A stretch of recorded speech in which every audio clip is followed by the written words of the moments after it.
अब देखिए, आना चाहिए नहीं आना चाहिए इस पर हम क्या टिप्पणी करें जब हमको जानकारी नहीं है। हम लोग तो इतना ही आप जानते हैं कि हम 40 सीटों पर तैयारी कर रहे हैं, हम बहुत ही मजबूत हैं।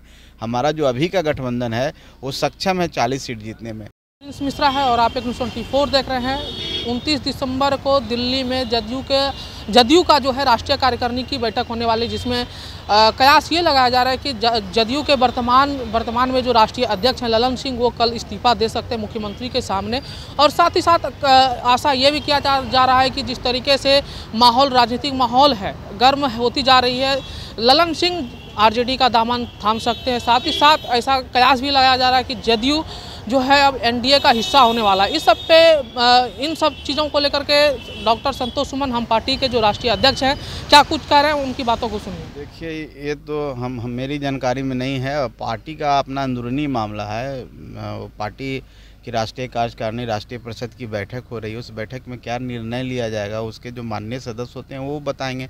हम लोग इसकी कोई जानकारी नहीं है और नहीं इस हम लोग सनसनी फैलाने में विश्वास रखते हैं। एनडीए गठबंधन में साथ आने की चर्चा चल रही है, आप लोग स्वागत करेंगे क्या अगर आते हैं तो? देखिए, हम लोग स्वागत करने वाले क्यों हैं? भारतीय जनता पार्टी सबसे बड़ी पार्टी है इस एनडीए गठबंधन में। और अगर भारतीय जनता पार्टी की इच्छा होगी और ऐसा लगेगा कि इस गठबंधन के लिए अगर वो साथी हैं, कारगर हैं, तो हम लोग कोई दिक्कत नहीं है। माननीय नीतीश कुमार जी से कोई व्यक्तिगत उनसे कोई लड़ाई नहीं है, लेकिन हम इतना ही कहेंगे जिस हिसाब से अभी उनका एक्ट है, आने के बाद नुकसान के सिवा और कुछ होना नहीं है।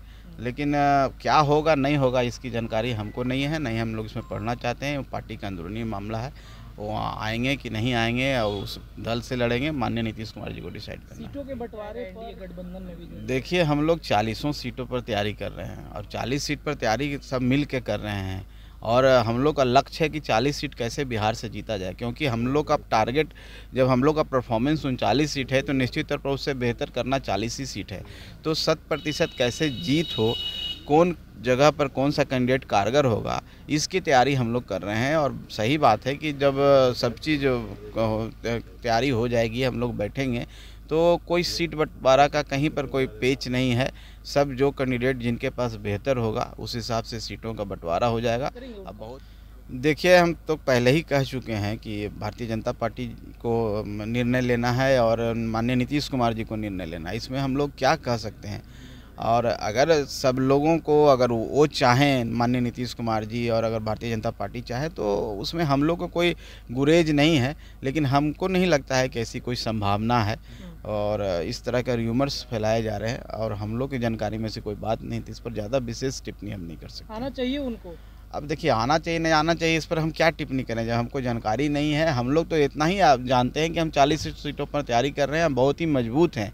हमारा जो अभी का गठबंधन है वो सक्षम है 40 सीट जीतने में। अब कौन आएगा नहीं जाएगा वो तो तय करना भारतीय जनता पार्टी को है और एनडीए के बड़े घटक दल हैं, उनको तय करना है। तो इस पर हम क्या टिप्पणी दे सकते हैं? तो आपने साफ तौर पे सुना, डॉक्टर संतोष सुमन हैं, उन्होंने साफ तौर पे कहा कि अब नीतीश कुमार जिस तरीके से उनका व्यवहार होते जा रहा है, अगर एनडीए के साथ आते हैं, कहीं ना कहीं एनडीए को वो नुकसान पहुंचाने वाले हैं। और कहीं ना कहीं ऐसा देखा जा रहा था कि संतोष सुमन नीतीश कुमार के एनडीए में आने की बातों को लेकर के जो काफ़ी नाराज़गी देखी जा रही थी, ऐसा माना जा रहा है। ऐसे ही तमाम खबरों के लिए हमारे साथ बने रहिए, देखते रहिए एक न्यूज़ 24 प्रिंस मिश्रा, पटना। धन्यवाद।